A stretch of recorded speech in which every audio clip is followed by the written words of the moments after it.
Marcelo, fala, por favor. Bom, então vamos lá. Eu vou contar a história do como esse doutor James Wilson, em 1998, ele criou uma pseudopatologia. Eu já estou dizendo que é pseudo porque não existe essa patologia. Vou explicar por quê. Nós temos tempos para explicar com isso. Eu acho importante porque eu me deparo com essa mesma desinformação, não só no meio leigo, mas também no meio acadêmico e até por profissionais que ainda julgam que isso é passivo de acontecer. Em 1998, esse sujeito criou essa nomenclatura baseado num questionário, e diga-se de passagem, um questionário que ao longo de 22 anos nunca foi indexado em nenhuma base de dados, ou seja, nenhum teste foi feito para se provar que realmente eu consigo avaliar se existe alguma fadiga na suprarrenal no sentido de hiperestímulo, ou seja, quando eu hiperestimulo o eixo hipotalâmico pituitário adrenal, isso me geraria uma espécie de fadiga. Por que é uma pseudopatologia? Bom, primeiro que esse questionário chega a ser ridículo até o ponto de se for usar esse questionário, praticamente a população mundial inteira ela tem em algum momento uma queda de energia que vai ser diagnosticada como essa pseudopatologia que é a fadiga adrenal. O segundo ponto, acho que a gente tem que entrar na fisiologia, na anatomia e na bioquímica. Quando a gente olha para a suprarrenal é dividida em 3 zonas, zona glomerulosa, zona reticular e zona fasciculata. Eu quero chamar a atenção da zona fasciculata. A zona fasciculata é uma zona que ela é responsável pelo produto final dela, é o cortisol. E essa zona fasciculata, dentro das diversas alterações hormonais que a gente tem ao longo da vida, é uma zona que ela não entra em pausa. Você até pode encontrar, como encontra a menopausa, mais à frente a andropausa, até em alguns casos de pineopausa, somatopausa, mas a zona fasciculata do adrenalócito, da célula adrenal, ela não entra em pausa, ou seja, isso é um mecanismo de sobrevivência do ser humano. Se eu pegar um idoso de 95 anos, colocar numa via urbana, com o ônibus vindo a 100 km por hora na direção dele, a amígdala dele vai disparar, ele vai ter uma série de repercussões bioquímicas em relação a aumento da força, a modificação do perfil circulatório, dilatação da pupila, foco sensorial, para sair daquela situação.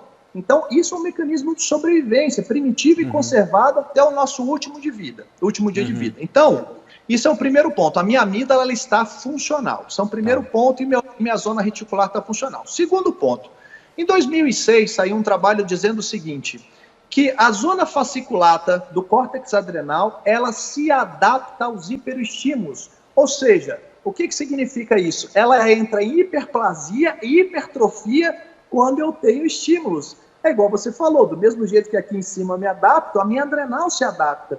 Assim como o músculo esquelético. Se eu faço exercício físico, meu músculo se adapta. A minha zona fasciculata também se adapta. Então, pelo contrário, ela não entra em fadiga, ela se adapta a constantes estímulos.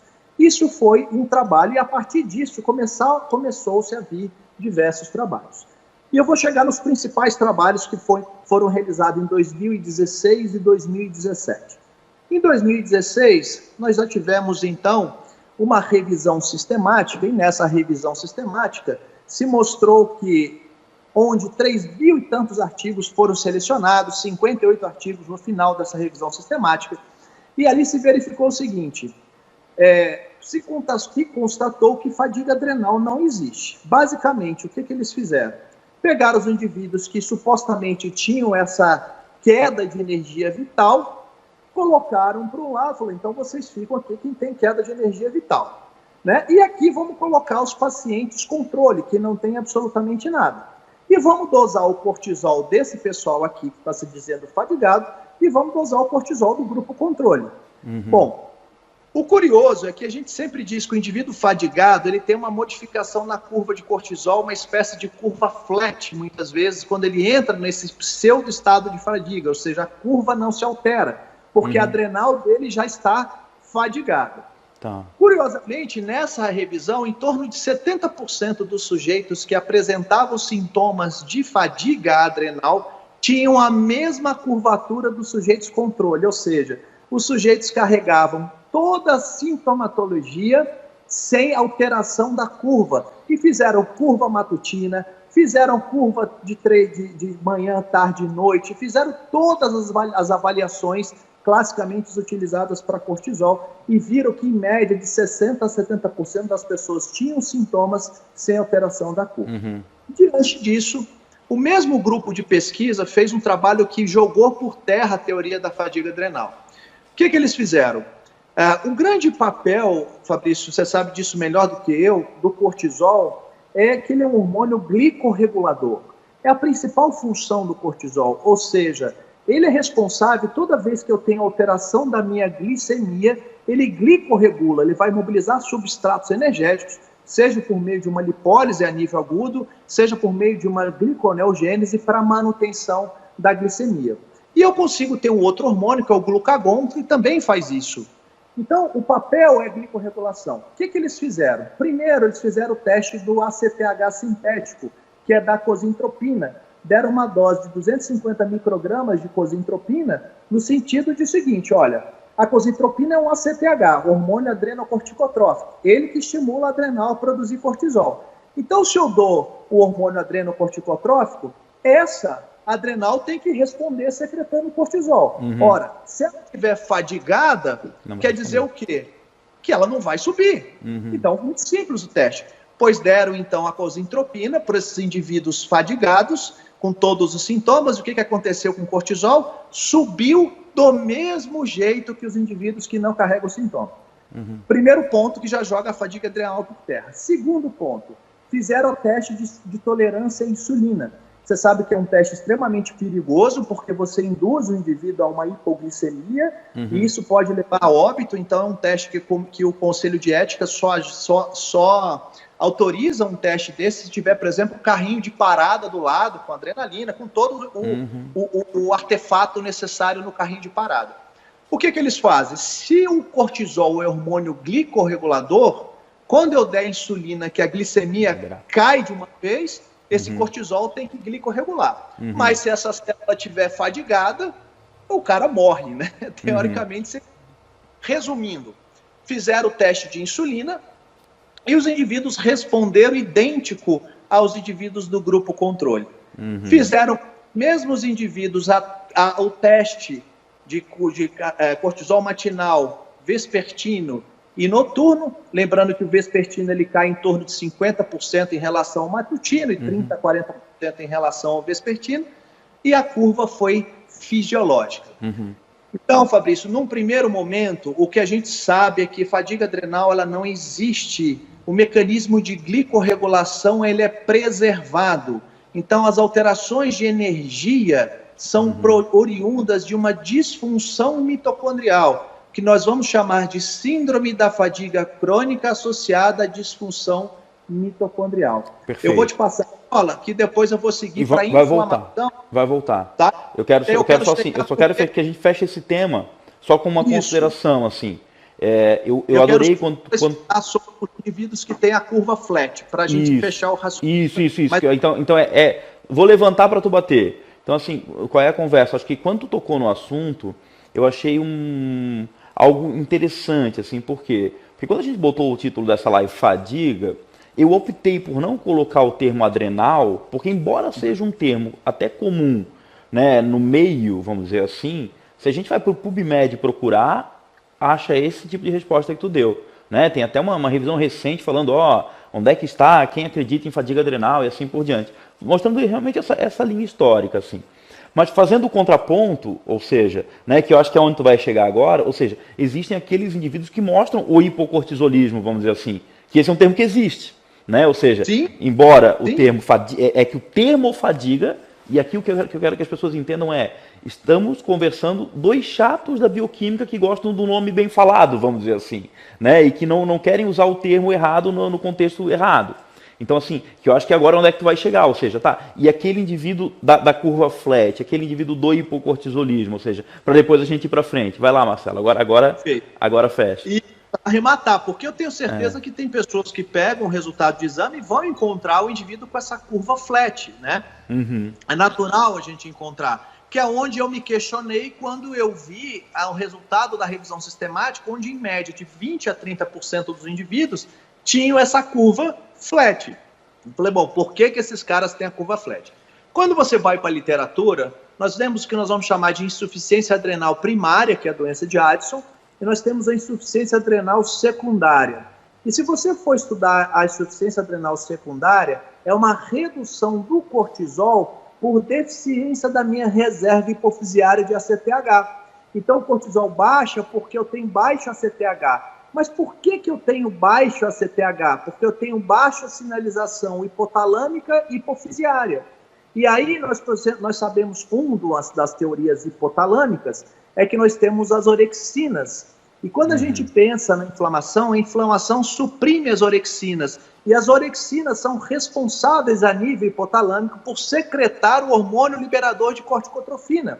Então nós vamos cair que a curva flat tem uma primeira causa, que ela é hipotalâmica e não é adrenal. É uma insuficiência que ocorre lá no cortisol porque eu tenho um processo inflamatório hipotalâmico. Consequentemente, eu vou encontrar um sujeito com uma insuficiência adrenal secundária por baixa de ACTH, que foi pouco estimulado pelo hormônio liberador de corticotrofina que vem do hipotálamo.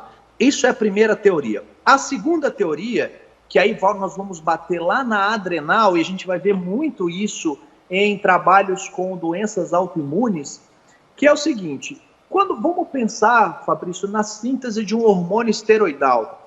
Tá. Então ele parte da premissa que o primeiro passo é quando o hormônio hipofisiário, que é o ACTH, ele se liga no seu receptor da célula. Vamos pensar o ACTH se ligando lá no adrenalócito. Nessa hora ele faz com que o colesterol, nós estamos falando de hormônio lipossolúvel, transloque do meio extra para o meio intracelular. Agora eu estou no citoplasma e eu tenho colesterol, certo? Esse colesterol ele tem que ser transportado e metabolizado na mitocôndria para gerar pregnenolona, e essa pregnenolona viaja para o retículo endoplasmático, e aí você tem ali a síntese dos hormônios esteroidais.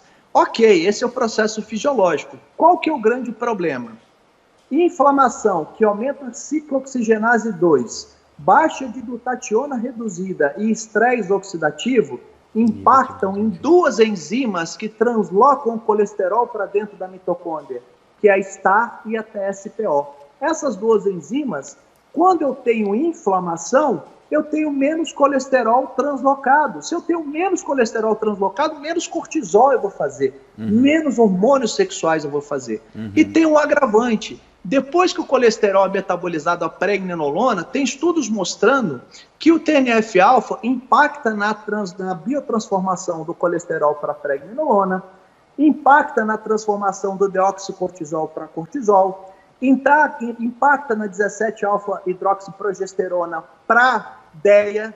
Você tem alterações também da hidroxiprogesterona para androstenediona, também o TNF-alfa alterando, ou seja, o processo associado ao hipercorticosolismo, ele pode ter uma causa hipotalâmica e pode ter uma causa adrenal, mas não é um estado de fadiga. Por isso que eu falo que o estresse é a causa de tudo, é o processo inflamatório, citocinas inflamatórias, interleucina 1, interleucina 6, TNF-alfa, que vão impactar na síntese dos hormônios esteroidais. E aí, dentre eles, a gente vai ver também os hormônios sexuais sendo impactados, dentre eles aí você tem o cortisol. Então, o que a gente sabe que uma publicação recente mostrou é que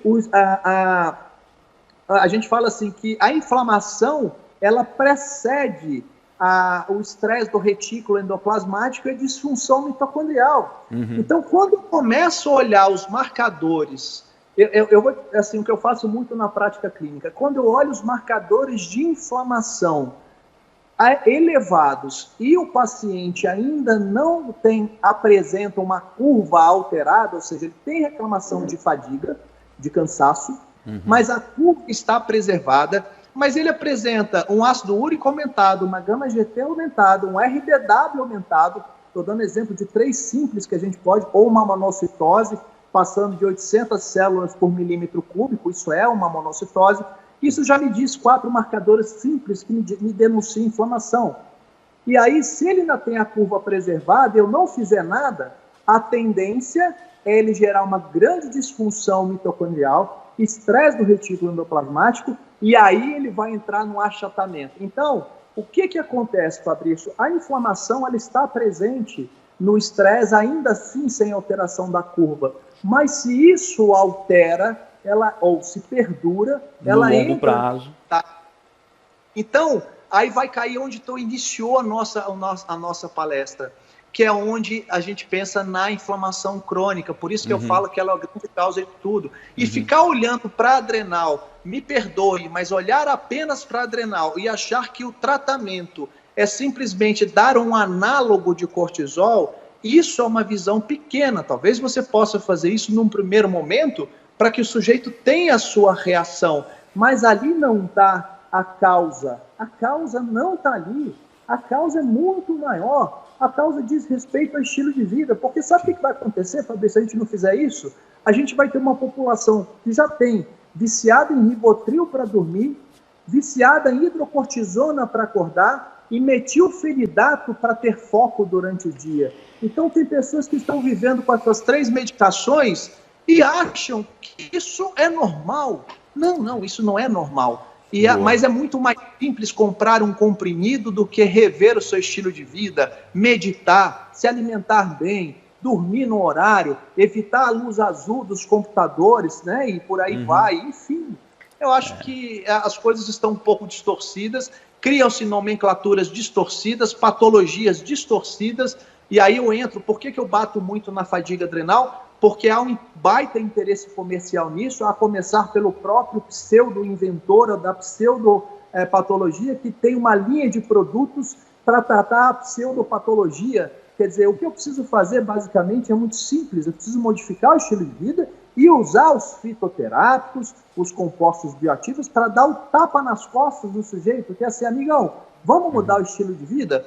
Vamos. O que você precisa? Você precisa dormir melhor? Olha, então eu vou te dar aqui algumas coisas que vão diminuir a inflamação no parênquima neuronal, que vão melhorar a síntese de serotonina e dopamina, que vão diminuir, abrandar o seu cortisol, no sentido de diminuir o seu gatilho frente ao evento estressor. E aí a gente vai fazendo isso. Agora, é um contexto que eu uso a suplementação no sentido de abordar o tratamento e não achar que a suplementação, aquela simples visão do suplemento, é algo que vai tratar a pessoa como um todo. A suplementação, ou que a gente passe, mesmo no incêndio, o medicamento, é algo para que a pessoa possa tirar a cabeça, respirar e falar assim, bom, o que eu vou fazer agora?